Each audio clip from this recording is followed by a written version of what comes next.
What about the script really made you gravitate towards it and said, I had to do this? Exactly that. It was such a breath of fresh air. It was original and unique and daring, and I love that it's a mashup of all these different genres. It's comedic, and it's a romantic film, it's an action, and of course it's the zombie genre, which is fantastic. Yeah, I really like the take that it was told from my character's perspective, which I don't think we've really seen that before in a film, and to get into the zombie mindset and that, and then with Jonathan Levine directing, I think he's got a really soft touch at being able to balance making a film funny and not taking itself too seriously, but then also keeping a lot of heart and keeping it grounded in reality, even with a concept that maybe seems slightly ridiculous. And he manages to do that with this film really, really successfully. Tell us about the makeup a little bit, the makeup process. Yeah, the makeup only took an hour and a half. Adrian Moreau did it, a very talented makeup artist. He won an Academy Award, He didn't won he? an Academy Award for Barney's version. Yeah. And I mean, it was very simple to wear in many ways. Some contact lenses, and it really helped to create the character. Once you get the makeup on and the wardrobe and these fantastic sets that we had, it was very believable and easy to kind of get lost in the world that they were creating for us. Nicholas, how hard did you find it to get across the emotion since your character barely speaks at all? Yeah, it was a new challenge. Luckily, there's some great voiceover which gives you an insight into my character's thoughts and kind of witty, self-deprecating outlook on the situation he's found himself in. But then it was all about just focusing on the fact that this is a character who's trying his best to emote and connect, even though he's struggling with it. And I think a lot of guys Struggle with that. can relate to that. Put them in a room with a girl they like, and suddenly it's panic, nothing to say. And fortunately for me, I was surrounded by very talented actors who, you know, with a strong script and a director who was very supportive and encouraging. Mm-hmm. So I could just sit there and watch them perform and enjoy what they were doing, and then you know, try and react in a kind of zombie manner with emotions. You did a good job. The tone of the book is very different from the actual movie, which I was kind of surprised when I saw the first trailer. The book isn't as funny as the movie. Did you read the book beforehand or after the script, or did you just go off the script? I read the script first and loved it, and cared about the character alone, and just thought this could be a really interesting, different film. And then once I had met Jonathan and got cast in the film, then I read the book. And as you said, it's very different, and there's some really interesting ideas and concepts and some very strange things in the book that aren't in the film. But it was a great insight. You know, the descriptive writing that Isaac's managed to capture, the feelings that R goes through, are fantastic and helped in creating the character. I was surprised how many big elements in the book were in the movie. Yeah. Yeah, I It's mean, very similar to the movie. It was really well adapted, Yeah. wasn't yeah, it? it was really well adapted in a sense also where the script that Jonathan wrote didn't change a lot throughout filming. He'd captured the characters and all the key story beats really clearly, and that was nice, so we could balance it, particularly for me having to, you having to go through so many emotions of being petrified of me, and then this relationship developing, me also kind of healing. There's this thing where, because the script was so strong and didn't change, that made our jobs a lot easier. So much easier. And that's a rarity, I think. More often than not, when you go and shoot a film, the script that you initially read prior to filming completely changes by the end of it. And, certainly a lot of the acts get changed around.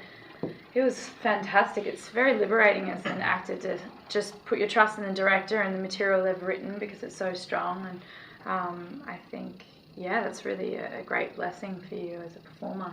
What do you think attracted your character Julie to R? His sensibility. Dashing good looks. Yeah, dashing, somewhat pale looks.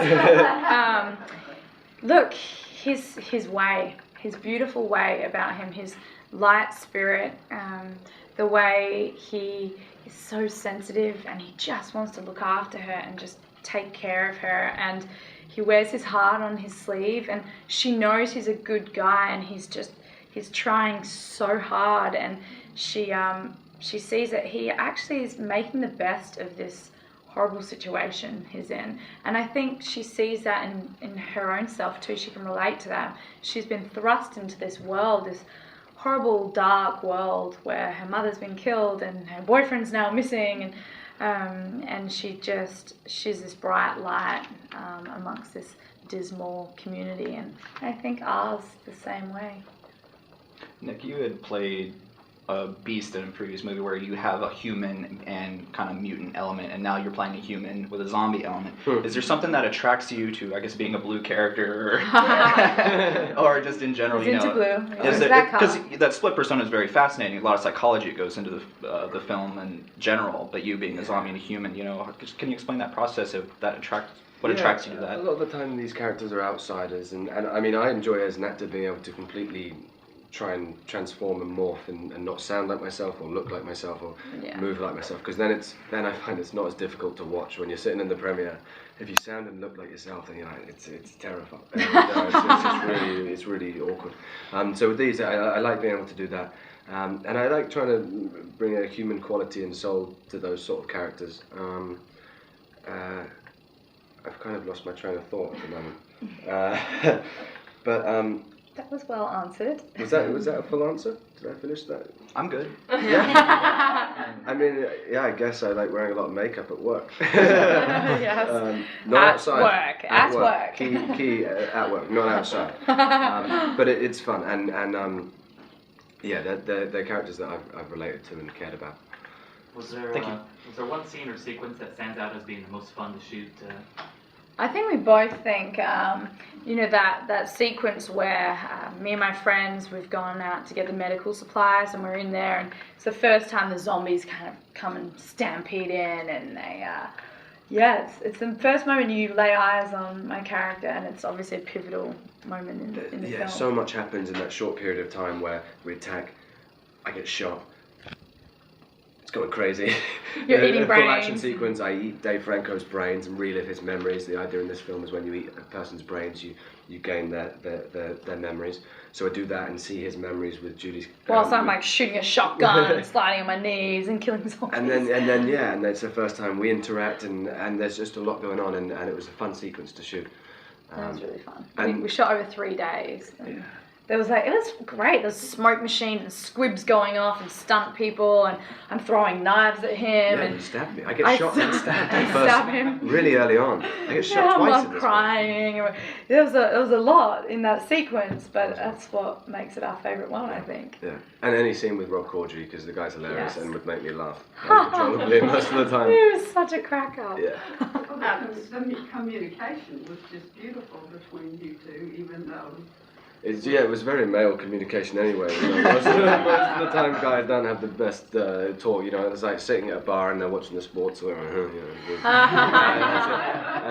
But we were improvising groans where we sat there, and then Rob had one particular groan that would get me every time, where we're sitting there, and then he would just let out a really slow, monotonous, long groan. For as long as he could hold his breath, he just kept going. And I'd be looking at him, and in my head, I'm just going, please stop doing that. I'm going to laugh, please. He would like bite his cheeks to stop himself from laughing. There's a lot of outtakes from this film. Speaking more to the emotions of your characters, a lot of what was carrying the moments where you couldn't speak was the music. It was really awesome soundtrack. It's almost like another character, the music. Absolutely, and I was thinking that was in light, just like teenagers have trouble communicating, it was the way you two communicate together. Yeah. Did you guys have any input as to what songs got played? I didn't have an input. Jonathan Levine's always manages to create great soundtracks for his films. And there's a nice mix in this one between Bob Dylan, and one of the first songs that my character plays for you is Guns N' Roses, Patience. Mm-hmm. And it kind of hits the moment right on their head, because she suddenly sees there's something going on that more than meets the eye with this guy. But then they've got a mix of some of the more modern, like M83 and things like that kick in occasionally and just kind of give it a little spark and a kick. And I loved the soundtrack in itself is very eclectic. I mean, we have the old artists, we have the new artists. It's upbeat and fun, and that's really representative of what this film is too. It's very eclectic. It's romantic. It's funny. It's all these different things, and so that's why I thought the soundtrack was perfectly fitting for this film. What are you hoping that your young fans get from this movie, like relationship-wise? Relationship-wise, I don't know relationship-wise, but I think maybe just that thing where the world's so busy nowadays and there's so much going on and we're sensory overloaded, and just perhaps that thing whereby sometimes just to be able to shut that out and be aware of the world around us and connect and appreciate the little things, and just enjoy life. Yeah, and my favorite message of this movie is really that the idea that love breathes life back into us, and there are so many disenfranchised people in the world, and if you can just connect back to that, love can heal, love can make the world a brighter shade, and that's something I connect to personally, and I think this story really shares that with people. Teresa, you learn how to be a human again, even though you all are one already. Mm-hmm. Can you explain that a little bit and what it's like to fall in love with a zombie? Yeah, well, I think what's really neat about this story is that I breathe life back into R, but he also breathes life back into me. Give you hope. There is not much hope in our society right now, and the refreshing thing about Julie is she is more of a bright spark than the majority of the humans left in this population. And when she gets thrust into the situation with R, where all of a sudden she's been taken to his lair, and he's a hoarder, and there are trinkets, and he has vinyls, and he's playing her music, and initially she's very fearful, and she's very confused, and it's a bizarre situation, and then her confusion turns into curiosity and wonderment. She has no idea that zombies even have this side to them at all. And everything we know, and especially my father, John Malkovich, everything that John Malkovich thinks about these corpses is completely backwards. And it's through that she realizes, oh my gosh, there is hope. Through our love, he's starting to heal. Perhaps if he's starting to heal, the others can heal too. And it's just an organic transition from the fear into the curiosity, into the admiration, eventually into the love. It was symbolic too when the walls came down. I mean, even At the very end. Yeah. Yes, that's another It meant message. more than one thing. Bring down the walls. Yeah. It was really beautiful. How was it like acting, both of you? You didn't say much in the actual scenes. It was all, a voice.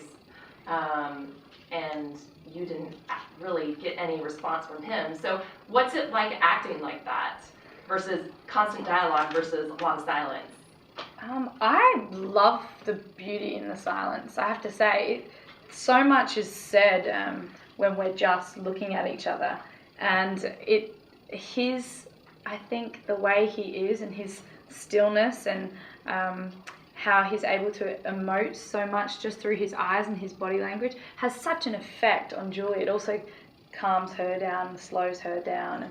And for me, I initially was nervous about the idea that I have the majority of the dialogue, pretty much all the dialogue between the two of us. And I've never taken on a role quite like that. It's definitely the most I've ever spoken in a film. But then when I got on set and I saw how in R's shoes Nicholas managed to get, he really got beneath this character, and I truly felt like I was in the room there with R, and I was Julie, and that alone told me so much. I could look at him and I knew exactly how he was feeling, and that's a testament to what a brilliant actor Nick is. I never felt alone in the scenes at all.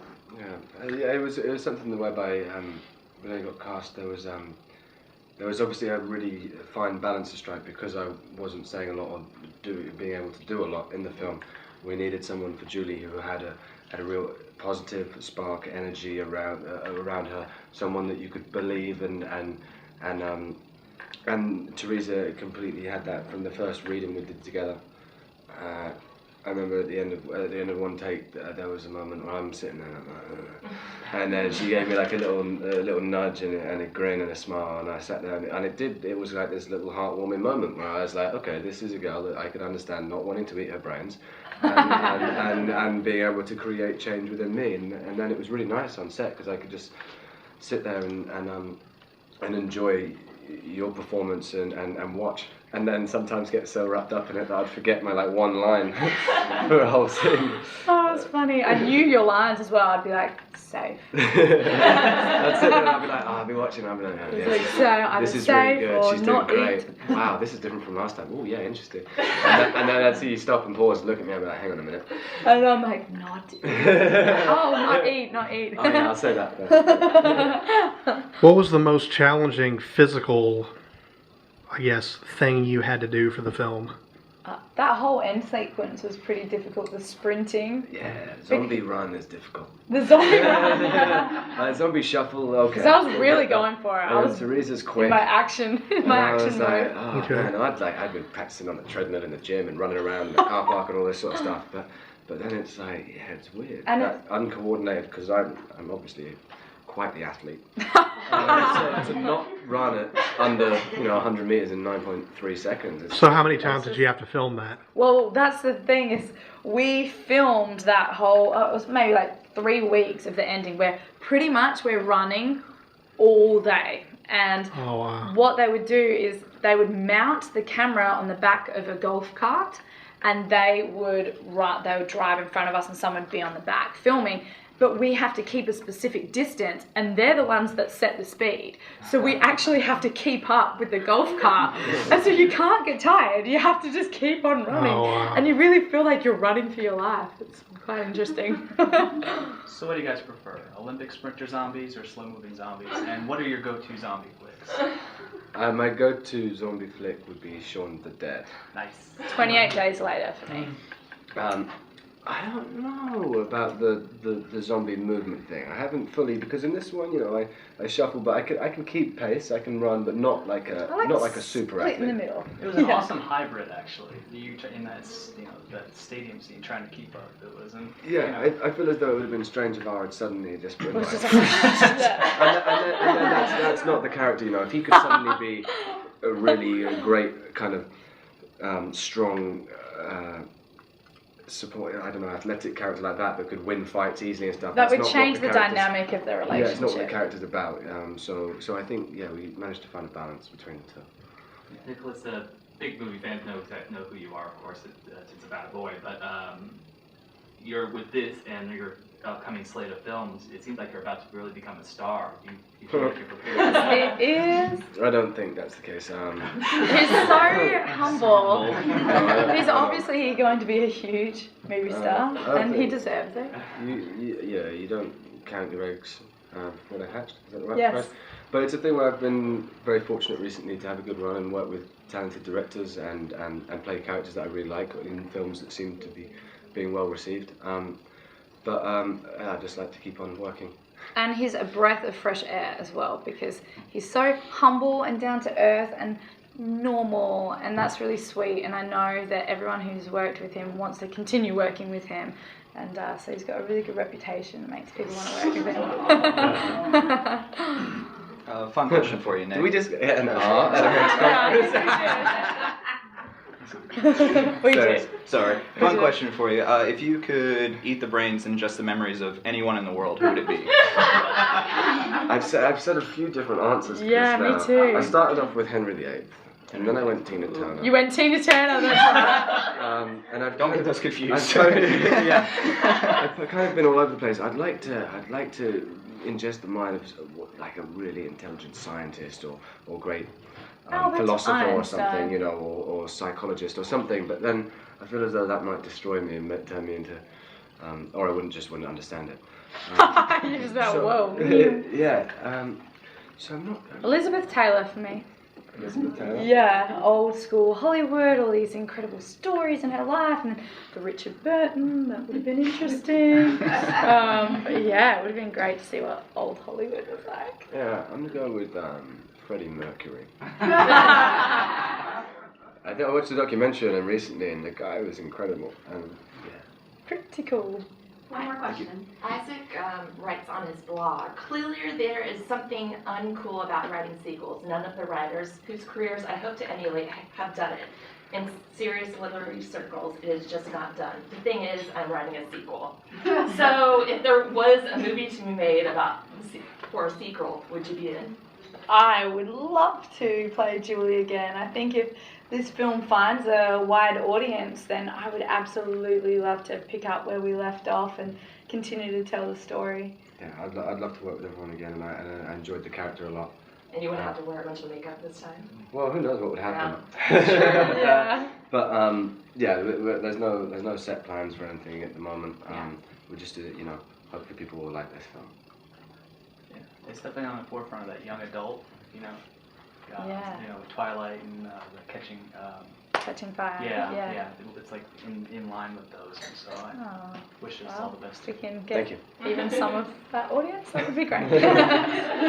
Thank you very much, everyone. Thank you, everyone. Woo! Have a lovely afternoon.